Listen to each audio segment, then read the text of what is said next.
দেখো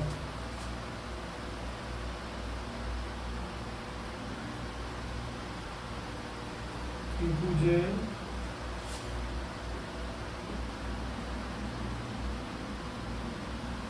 পরিবৃত্ত, ইংলিশ হচ্ছে circum circle, circum circle,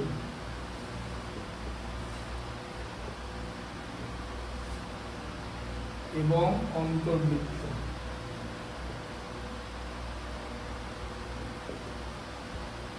অন্তর্বৃত্ত ইংরেজি হচ্ছে ইন সার্কেল।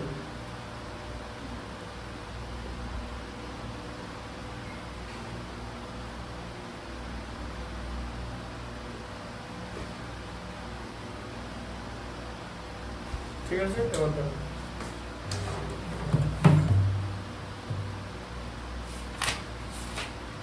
কত কথা জানো?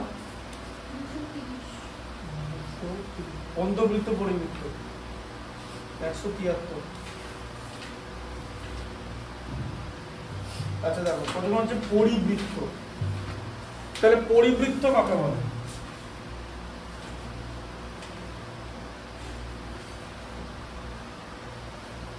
তাহলে পরিবৃত্ত কাকে বলে?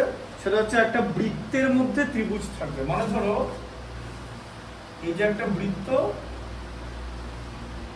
তার মধ্যে একটা ত্রিভুজ থাকবে, ঠিক আছে? হ্যাঁ, মানে হচ্ছে বৃত্তের মধ্যে ত্রিভুজ, বৃত্তের মধ্যে ত্রিভুজ।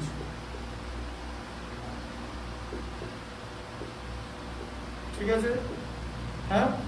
আর অন্তর্বৃত্ত কি জিনিস? একটা ত্রিভুজ থাকবে, ত্রিভুজের ভেতরে বৃত্ত। ঠিক আছে, অন্তর্বৃত্ত। অন্তর মানে বৃত্তটা ভেতরে আছে, ঠিক আছে। আর পরিবৃত্ত মানে বৃত্তটা বাইরে আছে, তার মানে বৃত্তের ভেতরে ত্রিভুজ। বুঝতে পারলে? আর এটা হচ্ছে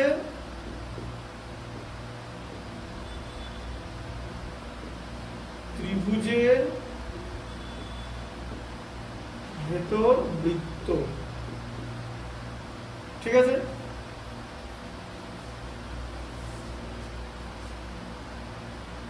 ত্রিভুজের পরিবৃত্ত এবং অন্তর্বৃত্ত অঙ্কন। ঠিক আছে, তাহলে ত্রিভুজের ভেতরে বৃত্ত হচ্ছে অন্তর্বৃত্ত, মানে যেখানে বৃত্তটা ভেতরে আছে, আর বৃত্তটা বাইরে থাকার মানে হচ্ছে পরিবৃত্ত।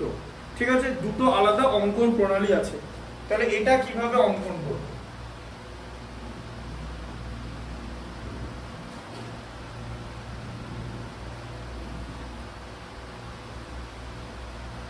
ঠিক আছে, ধরো একটা ম্যাথ প্রথমে দেখাচ্ছি।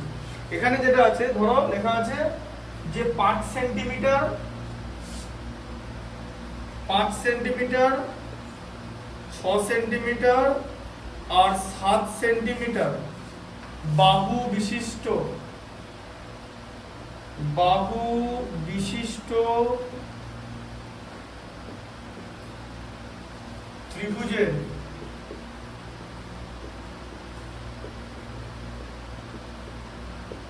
পরিবৃত্ত অঙ্কন করো। ত্রিভুজের পরিবৃত্ত অঙ্কন করো।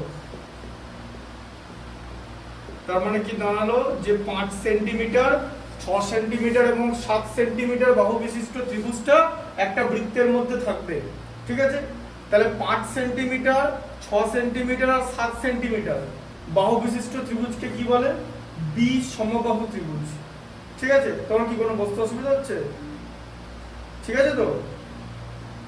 আচ্ছা, তাহলে এটাকে বলা হচ্ছে বিষমবাহু ত্রিভুজ। বুঝতে পারলে? কারণ সবকটা বাহু অসমান। এরপর কিভাবে তুমি ত্রিভুজটা আঁকবে? ঠিক আছে, এখানে কিন্তু কোনো কোণ দেওয়া নেই, তাই ভালো করে আঁকতে হবে। সবার আগে কি করবে?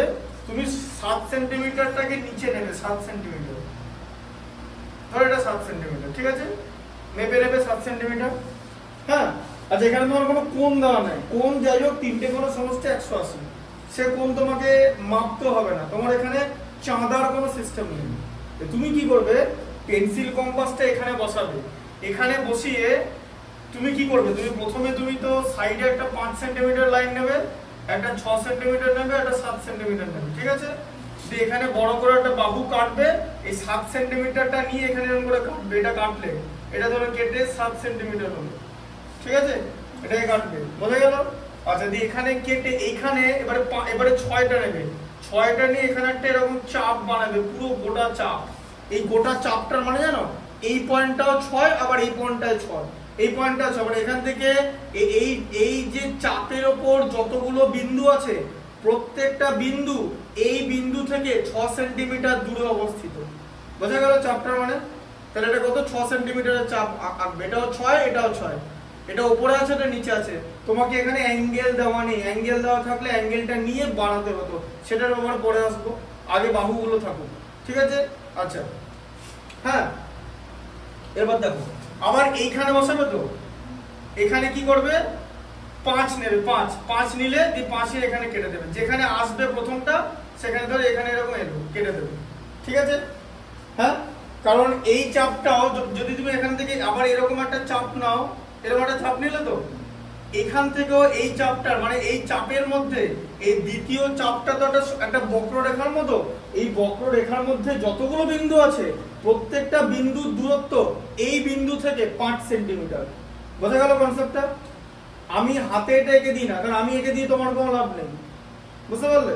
তাই জন্য আমি যেমন তোমাকে জিনিসটা বোঝাচ্ছি যে কিভাবে হচ্ছে, ঠিক আছে? ব্যাপারটা বুঝতে হবে, দিয়ে তুমি কি করবে, এটাকে তুমি যোগ করে দিলে, ঠিক আছে? এবার যোগ করে দিলে তাহলে তোমার ত্রিভুজ আঁকা হয়ে গেছে, ঠিক আছে? এবার এই ত্রিভুজটাকে আমরা বড় করে এখানে আঁকি, যে ধরো এটা 6, এটা 5 আর এটা 7, ঠিক আছে?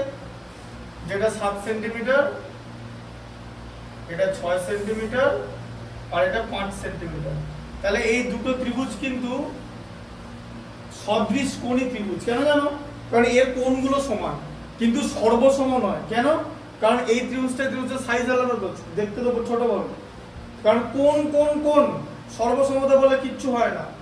তাই জ্যামিতিতে কি দেখলো যে বাবা আমি যদি 3টে কোণ মেলাতে পারছি কিন্তু সর্বসম করতে পারছি না, কারণ কোণ সর্বসমতা হয় না, কারণ আমি বড় থেকে বিরাট বড় সাইজের ত্রিভুজ আঁকতে পারি, তারও আমি যদি পৃথিবীর থেকে বড় সাইজের একটা ত্রিভুজ আঁকি মহাকাশে, তাহলে তারও 3টা কোণের সমষ্টি 180 ডিগ্রি হবে। আবার আমার যদি ছোট্ট আমার যদি যে ত্রিভুজটা দেওয়া আছে পেন্সিল ওই জ্যামিতি বক্সের ভেতরে যে সেট স্কয়ার আছে সেটা তো ত্রিভুজ, তারও তো 3টা কোণ 180 ডিগ্রি, কিন্তু ওরা সর্বসম নয়, কারণ ওরা লেন্থ আলাদা, আমাদের দৈর্ঘ্য আলাদা।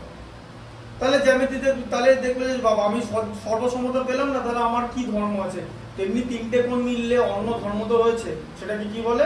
সদৃশ্যতা বা সদৃশ কোণী ত্রিভুজ, যে একটা ত্রিভুজের 3টে কোণ অপর একটা ত্রিভুজের 3টে কোণের সমান হলে আমরা দুটো ত্রিভুজকে সদৃশ কোণী বলবো, বোঝা গেল? আচ্ছা এবার তাহলে 5, 6 এটা এই কনসেপ্টটা বুঝতে পারলে তো? এবার তুমি 5, 6, 7 এঁকে নিবে, এরপর কি করবে? ত্রিভুজের যে কোনো দুটো বাহুর কি করবে? লম্ব সমদ্বিখণ্ডক অঙ্কন করবে। লম্ব সমদ্বিখণ্ডক মানে 90 ডিগ্রি হতে হবে আর বাহুটাকে দুটো ভাগে ভাগ করবে, ওটা কি বলা হচ্ছে? লম্ব সমদ্বিখণ্ডক।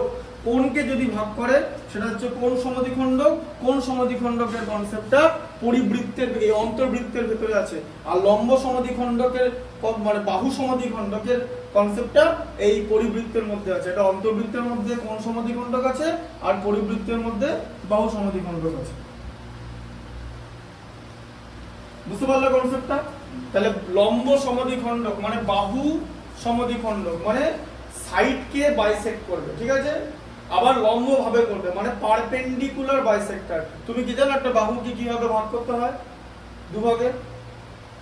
ঠিক করে বলতে হবে, জানা মানে ওই আন্দাজে না, কারণ আন্দাজে তুমি যদি শোনো, আমি আবার কি বলছি, অঙ্কের অঙ্কন পদ্ধতি, ফর্মুলা, প্রসেস এগুলো ভুলে গেলে কিন্তু অঙ্কটা করা যাবে না। সে যার যতই বুদ্ধি থাকে, সব বুদ্ধির উপর ডিপেন্ড করে না, এগুলো ডিপেন্ড করা হচ্ছে এগুলো জানতে হবে। এটা ম্যাথামেটিক্স এর মানে ইন্টিগ্রাল পার্ট, এর মধ্যে কারোর বুদ্ধির কোনো সিন নেই। ধরো খুব ভালো করে অ্যালজেব্রা করে, সাপোজ করতেই পারে, দেখা গেল যে জিনিসটা আঁকতে যায় না, তাহলে তোরা করতে পারবে না, এটা জানতে হবে, ঠিক আছে? বুঝতে পারলে? দেখো বুঝতে পারছো? আচ্ছা এবার দেখো, এই যে বাহুটা আছে, এই বাহুটা এখান থেকে এই পর্যন্ত, তো তাহলে অর্ধেক মোটামুটি এই পর্যন্ত। তো তুমি এখানে দাগ দেবে না অর্ধেক, তুমি যাবে না অর্ধেক পর্যন্ত, স্কেল দিয়ে মাপা যাবে না। তোমাকে কি করতে হবে? এইটাকে সমদ্বিখণ্ডিত করতে হবে, মানে অর্ধেকের বেশি একটা চাপ নেবে এখান থেকে এরকম করে বাড়ি, ঠিক আছে। এই যে পেন্সিল কম্পাস মোটা করে এরকম একটা চাপ নিলে, এরকম একটা চাপ নিলে, ঠিক আছে, এরকম একটা চাপ নিলে এরকম এদিক থেকে একটা চাপ নেবেন, ঠিক আছে, মানে এখানে একটা চাপ নিলে আবার এখানে একটা নিচে একটা চাপ নিলে, ঠিক আছে, আবার এদিক থেকেও সেখান থেকে ওই একই, এটা কিন্তু ছোট করবে না, যে সাইজ রাখলে পেন্সিল কম্পাসের সেই চাপটাই এখান থেকে আবার একই নেবে, ঠিক আছে। মানে তুমি কিন্তু পেন্সিল কম্পাসটাকে ইয়ে করবে না, মানে আর সাইজ ছোট বড় করবে না, একবারই এরকম নেবে, এই চাপটা এরকম, মানে এরকম হয়ে যেতে হবে, এরকম নিলে এরকম একটা গোল চাপ নিলে আবার দিক থেকে এরকম একটা গোল চাপ, এই যে এই দুটো চাপে এরকম মাঝখানে করবে, বোঝা গেল? ছবিটা দেখাতে পারলাম, এই যে এটা হচ্ছে পেন্সিল, এটা হচ্ছে কম্পাসের মোটা দিকটা, ঠিক আছে, মানে যেদিকে পেন্সিল নেই, বোঝা গেল? বুঝতে পারছো তো? তোমার কি কোনো মানে অসুবিধা হচ্ছে কি? দেখে আমার মনে হচ্ছে অসুবিধা হচ্ছে, শরীর খারাপ লাগছে কি? ঠিক করে বলো, ঠিক করে বলো, দেখে আমার মনে হচ্ছে যে শরীর খারাপ লাগছে না, ঠিক আছে বলো। এবার দেখো এই লাইনটা এখানে এরকম টেনে দিলে, ঠিক আছে, তাহলে 90 ডিগ্রি হয়ে গেল তো, হ্যাঁ। আচ্ছা এবার এটাকেও তাই করতে হবে, এটাকে যে আবার এটা এখান থেকে নিলে এইখানে পেন্সিল কম্পাস নেবে, দিয়ে আবার এখানে এরকম চাপ আঁকবে, এরকম একটা চাপ আঁকলে, ঠিক আছে, যেরকম একটা চাপ আঁকলে, আবার উপর নিচে একটা এদিকে চাপ আঁকলে, আবার এই দিক থেকে এদিকে একটা চাপ আঁকলে, আবার এদিক থেকে একটা চাপ আঁকলে, ঠিক আছে, দিয়ে ধরো এটা এরকম করে ভাগ হয়ে গেল, ঠিক আছে। এবার দেখতে পাবে যে মানে এরা একটা বিন্দুতে মিলিত হয়েছে, সেটা এখানেও হতে পারে, এরকমও হতে পারে, ঠিক আছে, বুঝতে পারলে? যে এখানে কি যে লম্ব সমদ্বিখণ্ডক মানে বাহু সমদ্বিখণ্ডক গুলো একটা বিন্দুতে মিলিত হয়েছে, এবারে দেখবে একটা বিন্দুতে মিলিত হবে, যে দুটো বাহু সমদ্বিখণ্ডক, মানে ব্যাপারটা এরকম হবে, যেরকম একটা তুমি ত্রিভুজ এঁকেছো, যেরকম একটা হয়েছে, যে ধরো এরকম একটা বাহু সমদ্বিখণ্ডক এরকম একটা গেছে একটা লাইনে, অথবা এই বাহুটা সমদ্বিখণ্ডক এরকম একটা লাইনে গেছে, ঠিক আছে। এবার এই যে লাইনটা এরকম আছে, একটা বিন্দু আছে, দেখেছো, ঠিক আছে, হ্যাঁ। এবার এই বিন্দুটা, এবার এখানে তুমি সরল এটা নাম দেবে তো এবিসি, হ্যাঁ। এবার তার মানে কি যে তুমি 5 সেন্টিমিটার, 6 সেন্টিমিটার এবং 7 সেন্টিমিটার বাহু বিশিষ্ট যে বিষমবাহু ত্রিভুজটা অঙ্কন করবে, সেই ত্রিভুজটার যে কোনো দুটি বাহুর সমদ্বিখণ্ডক গুলো একটা বিন্দুতে মিলিত হবে তো, হ্যাঁ। যেমন এটা এখানে মিলিত হয়েছে, এটা এখান থেকে মিলিত হয়েছে, এবার এই বিন্দু থেকে এই দূরত্বটা নিতে হবে, এই দূরত্বটা, এই বিন্দু থেকে যে শীর্ষবিন্দু গুলো একটা নির্দিষ্ট দূরত্বে থাকবে, তো দেখা যাবে যে প্রত্যেকটাই একটা নির্দিষ্ট দূরত্বে আছে, ঠিক আছে। এবার এই যে দূরত্বটা দেখতে পাচ্ছ, এই দূরত্বটা হয়ে যাবে তোমার ব্যাসার্ধ, মানে বৃত্তের ব্যাসার্ধ, ঠিক আছে, বুঝতে পারলে? এবার তাহলে কি করতে হবে, এবার লম্ব সমদ্বিখণ্ডকের ছেদ বিন্দু, তাহলে ও বিন্দুকে কেন্দ্র করে, ঠিক আছে, এবার এই বিন্দুটার নাম ধরো ও দাও, তাহলে ও এ, ও বি আর ও সি এরা সমদূরবর্তী, O A equal to O B equal to O C, আর ব্যাসার্ধ তো সমানই হতে হবে, ব্যাসার্ধটা কম বেশি হলে হবে না, তার মানে এমন একটা বিন্দুতে দুটো বাহুর সমদ্বিখণ্ডক গুলো ছেদ করবে, যেই বিন্দুটা ত্রিভুজের শীর্ষবিন্দু থেকে সমদূরবর্তী, কারণ তুমি যদি সেম লেন্থ না নাও তুমি তো ব্যাসার্ধ পাবে না, ব্যাসার্ধ তো ছোট বড় হয় না, দিয়ে এদের মধ্যে এখানটাকে করবে কেন্দ্র করে, এবার গোল করে ঘুরবে, এই যে এটা এখান থেকে শুরু হবে মোটামুটি, এই যে এরকম এই গোল করে এটা মিলে যাবে, ঘুরে যাবে, ঠিক আছে, এরকম করে জিনিসটা হবে, বুঝতে পারলে? এই যে এরকম করে পুরো ঘুরিয়ে দিতে হবে, পুরো ঘুরিয়ে দিলে যে ওটা তোমার, এই যে ছবিটা দেখো এবারে, এই যে দেখো, এই যে এইটাকে ঘুরিয়েছে, এটাকে পুরো ঘুরিয়ে টেনে দিয়েছে, ওই বৃত্তের ভেতরে ত্রিভুজটা ঢুকে গেছে, বোঝা গেল? এবার এটা কিন্তু সব ক্ষেত্রে নিয়ম, সব ক্ষেত্রে তোমাকে কি করতে হবে, এই টোটাল জিনিসটা, যে এটাকে তো দেখো তোমাকে কি সবার আগে কোনটা ইম্পর্টেন্ট, এদের মধ্যে সবচেয়ে ইম্পর্টেন্ট যে ত্রিভুজ আঁকা, এই কনসেপ্টটা বুঝে গেলে তো, যে ত্রিভুজ আঁকতে হবে, ত্রিভুজ আঁকা হয়ে যাওয়ার পর ত্রিভুজের যে কোনো দুটো বাহুর আমি লম্ব সমদ্বিখণ্ডক নেব, সেই লম্ব সমদ্বিখণ্ডক গুলো যেই বিন্দুতে মিলিত হবে, সেই বিন্দু থেকে ত্রিভুজের শীর্ষবিন্দুর দূরত্বটা যেটা আমি পাবো, সেটা হয়ে যাবে আমার বৃত্তের ব্যাসার্ধ মানে যে বৃত্তটার ভেতরে ত্রিভুজ থাকবে যাকে বলে পরিবৃত্ত। পরিবৃত্ত কথার মানে হলো বৃত্তটা বাইরে আছে তার মানে ত্রিভুজটা ভেতরে আছে। তাহলে বৃত্তটা বাইরে আছে তার মানে এই যে দূরত্বটা পাবো এই দূরত্বটাকে আমাকে গোল করে ঘোরাতে হবে, এটা হচ্ছে আমি ব্যাসার্ধ পাবো। এবার আমি এটা এখানে দেখতে ছোট হলেও ছবিটা এরকমই আসবে, ঠিক আছে, বুঝতে পারলে? তাহলে এখানে প্রত্যেকটা অঙ্কেতেই তাই তোমাকে ব্যাসার্ধটা কে এরকম করে ঘুরিয়ে করতে হবে, ঠিক আছে? এটা পারবে তো? তার থেকে ইম্পর্টেন্ট হচ্ছে ত্রিভুজ আঁকা, কারণ এখানে শুধুমাত্র বাহু দেওয়া ছিল, ওখানে কোন বাহু দুটোই দেওয়া থাকবে, সেইটা বুদ্ধি করে জিনিসটাকে আঁকতে হবে। বারবার একটা জিনিস মনে রাখবে, ছবি কেমন হবে সেটা হচ্ছে বৃত্তের ভেতরে ত্রিভুজ থাকবে, ঠিক আছে? কনসেপ্টটা বুঝতে পারলে? হ্যাঁ, দেখো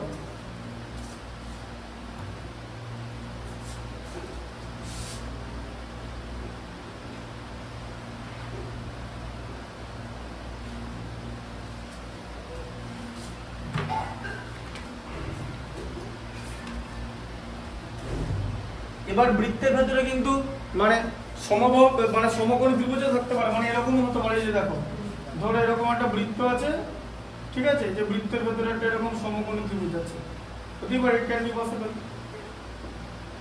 তোমার বৃত্তের ভেতরে ত্রিভুজ থাকলেই সেটাকে পরিবৃত্ত বলে, ঠিক আছে? তা বৃত্তের ভেতরে সমকোণী ত্রিভুজ, সমদ্বিবাহু ত্রিভুজ, সমকোণী সমদ্বিবাহু ত্রিভুজ সব রকম থাকতে পারে, কোনো ব্যাপার না। কিন্তু অঙ্ক যেমন যদি এখন বৃত্তের মধ্যে যদি এরকম একটা ত্রিভুজ হয় যে সমকোণী, ধরো এরকম সমকোণী না, সমদ্বিবাহু ত্রিভুজ, ঠিক আছে? এবার বিষয়টা হচ্ছে যেরকম যা খুশি হতে পারে, তোমাকে অঙ্কন প্রণালীটা ভালো করে বুঝতে হবে এবং you have to understand the concept that the triangle will be inside the circle, মানে বৃত্তের ভেতরে ত্রিভুজ, ঠিক আছে?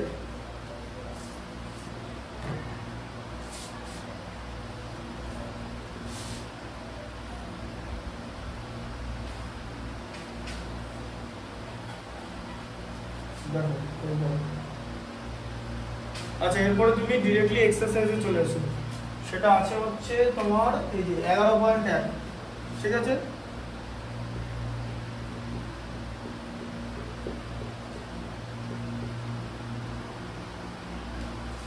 বোর্ডে জ্যামিতি আঁকার জন্য একটা জিনিস আছে, আমি অর্ডার করেছি কিন্তু জিনিসটা পাচ্ছি না। এটা হচ্ছে জিনিসগুলো বড় বড় জ্যামিতি বক্সে, বুঝলে? মানে যে কম্পাসটা সেই কম্পাসটা এতটা বড়, মানে ওই যে এখানে আঁকার জন্য না বোর্ডে, মানে কম্পাসটা এতটাই বড়, এই যে পেন্সিল যেটাতে তুমি ঢোকাও না ওই ফুটোটার মধ্যে এটা ঢুকবে, দিয়ে একটা রকম ইয়ে করে এটা আটকাবে, মানে এইটা নড়বে, বুঝলে ব্যাপারটা? এইটা হয়ে যাবে হচ্ছে পেন্সিল। তাহলে এবার এইটা যখন পেন্সিল হবে তখন কম্পাসটাও বড় হবে। তারপরে আর যে বাকি যে স্কেলগুলো আছে, আমি যখন একটা স্কেল এইভাবে ধরি, ঠিক আছে, ব্যাপারটা বোঝো, আমি এইভাবে স্কেল ধরে এটা কোনদিন আঁকতে পারবো না, এটা এরকম করবে। ওই স্কেলটা এতটা একটু বড়, যেখানে আমি মাঝখানটা ধরবো স্কেলটা, বুঝলে? মানে স্কেলটা হোল্ডার থাকবে ধরা, যাতে জিনিসটাকে তোমার স্কুলে আছে তো, তোমাদের দেখেছো তো যে স্কুলে যে জিনিসগুলো ওগুলোই, ওগুলো অ্যামাজনে পাওয়া যায়, কিন্তু আমার পেতে দেরি হচ্ছে, মানে ওই ডেলিভারি বলছে এখানে ডেলিভার করবে না, একটা জিনিস হচ্ছে তো অন্য জায়গা থেকে আরো জিনিসটা আনাতে হবে, ঠিক আছে? কারণ জ্যামিতি ইম্পর্টেন্ট জিনিস, যাই হোক আমি যেটা বলে দিলাম মাথায় পারলে না করার কিছু নেই। দেখো প্রথমে 1.1 যেগুলো, আচ্ছা ওটা যেটা পড়লাম সেটা আবার দেখে নেবে, 5, 6, 7 কারণ এই জিনিসটা দেয়, ঠিক আছে? সবসময় যে বই থেকেই দেবে তার কোনো মানে নেই। 5, 6, 7 হচ্ছে একটা বিষমবাহু ত্রিভুজ, 5, 6, 7 সেন্টিমিটার বাহু বিশিষ্ট ত্রিভুজের পরিবৃত্ত অঙ্কন করো। আবার এটার অন্তর্বৃত্ত অঙ্কন হয়ে যেতে পারে, ঠিক আছে? মানে ত্রিভুজটার ভেতরে একটা বৃত্ত থাকবে, এটা হতে পারে, না হওয়ার কিছু নাই, অন্তর্বৃত্তটা বলে দিচ্ছি, ঠিক আছে? দুটোই বলে দেবো। দেখো প্রথমে দেখা পড়ে, এবার সমদ্বিবাহু, প্রথমে একটা সমবাহু ত্রিভুজ এঁকেছে, তাহলে বলছে সমবাহু ত্রিভুজের দৈর্ঘ্য 6 সেন্টিমিটার, ঠিক আছে? তাহলে তুমি কি করবে, যে দেখো লেখা আছে, দেখেছো অঙ্কটা পড়ো, যে সমবাহু ত্রিভুজ প্রতিটি বাহুর দৈর্ঘ্য 6 সেন্টিমিটার, ওই ত্রিভুজের পরিবৃত্ত অঙ্কন করতে হবে, তার মানে বৃত্তের ভেতরে সমবাহু ত্রিভুজটা থাকবে, ঠিক আছে? এবার দেখো তুমি এখানে 6 সেন্টিমিটার মাপ নিলে, ঠিক আছে? তুমি এবারে কি করবে, যে এখানে প্রথমে একটা 6 সেন্টিমিটার, এখানে একটা বড় নিলে, এখান থেকে নিয়ে দেখো যেমন কম্পাস ধরে আছো, ঠিক আছে? এইটা কম্পাসের, এইটা হচ্ছে কম্পাসের মানে পয়েন্টটা, আর এই বুড়ো আঙুলটা হচ্ছে পেন্সিল, ঠিক আছে?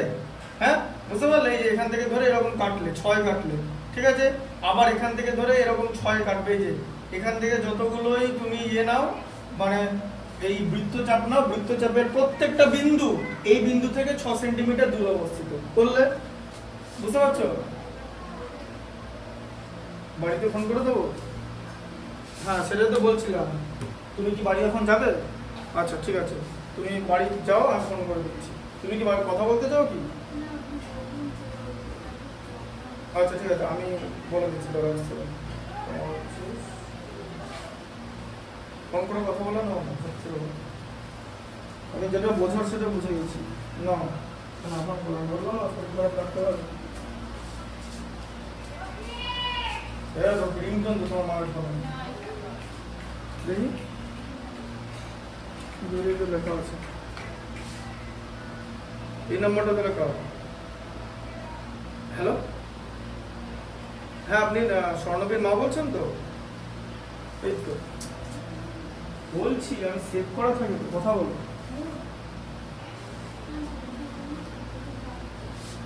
হ্যাঁ বাড়ি যাবো, বলো।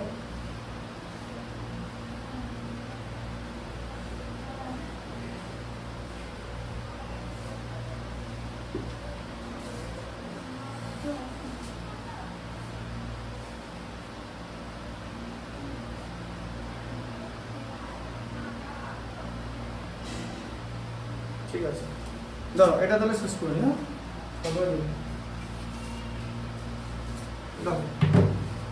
এবারে কি করবে জানো তো? শোনো, যেটা কাটলে তো দিয়ে আবার এই সাইজ কিন্তু ছোট করবে না, আবার এদিক থেকে নিয়ে এইখানে বসাবে, যেটা কেটে দেবে। ঠিক আছে, দিয়ে তোমার এরকম একটা হয়ে গেল। তাহলে এবারে তোমার এরকম ত্রিভুজটা দেখতে লাগবে। ঠিক আছে, যে সমবাহু ত্রিভুজ মোটামুটি এটা 6, এটা 6, এটা 6। ঠিক আছে, দিয়ে আবার একই রকম ভাবে এই যে এইখান থেকে এর অর্ধেকের বেশি চাপ নেবে, চাপ নিয়ে এখান থেকে পুরো একদম এরকম করে গোল করে কাটলে, আবার এখান থেকে চাপ নিয়ে পুরো এরকম গোল করে কাটলে, দিয়ে এটাকে এরকম ভাগ করে দিলে, আবার সেম এখান থেকে সেম জিনিস করবে। ঠিক আছে, এই যে এখান থেকে অর্ধেক নিয়ে আবার এরকম করে গোল করে এরকম করে দিলে, আবার এখান থেকে এটাকে এরকম চাপ করে দিলে, দিয়ে আবার এটাকে কাটলে।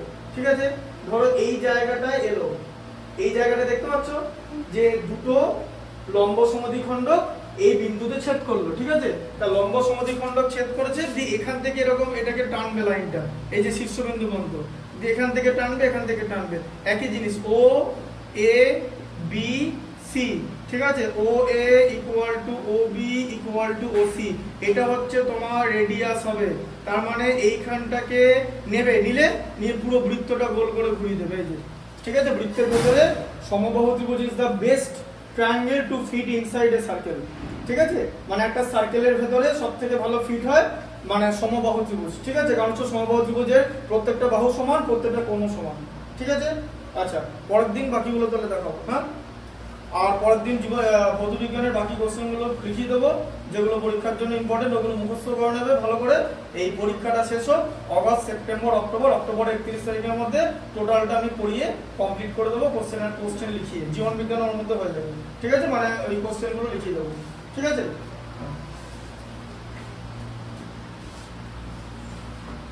ভালো করে পরীক্ষা দিও যতটা পারবে। তুমি তো সোমবার আসছো তো? হ্যাঁ সোমবার বুধবার দুদিন চলে আসবে, কোনো অসুবিধা নেই।